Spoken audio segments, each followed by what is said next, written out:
It's cheap, it's wireless, it's Logitech, but I wouldn't buy it. I'm Techify and here's my review of the Logitech G305 Lightspeed.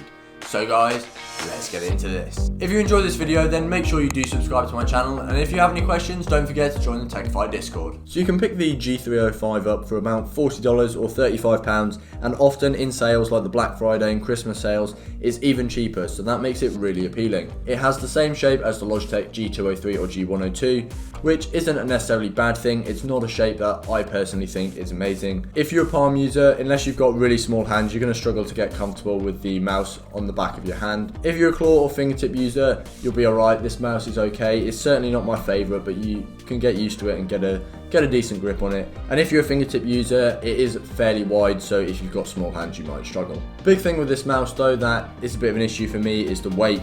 So this mouse weighs 99 grams, which by today's standard and for a small mouse is relatively heavy. A decent chunk of the weight comes from the AA battery that sits in the back. Obviously, as with other mice, you could use an adapter or some tinfoil and a AAA to save yourself a little bit of weight. What this means for me though, more importantly, is all the weight is at the back, and you can feel that when you're gaming. It feels very light at the front and very heavy at the back.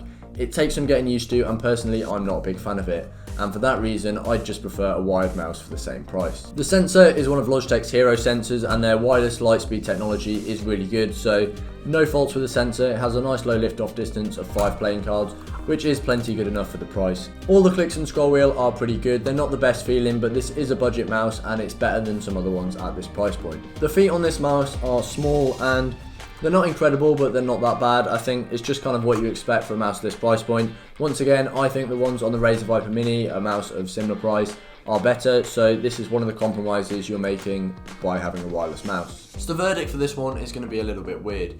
If you really need a wireless mouse and this is the only one within your budget, then definitely there's nothing fundamentally wrong with it, and if you've already bought this mouse, you're going to be pretty happy with it. It's not by any means a bad mouse. That being said, if you just want the best gaming mouse you can get for $40, then I personally would not buy the G305. I'd spend the money on a wired mouse, something like the Razer Viper Mini, which has got a lighter weight, in my opinion a better shape, and is going to suit more people. In fact, I think as nice as wireless is, for most people you'd be better off just buying the wired version of the Logitech G203 for about half the price. But that's just what I think. Let me know what you think in the comments, and for your next video go check out my 5 worst mice of 2022. Thank you guys for watching, and I will see you guys next time.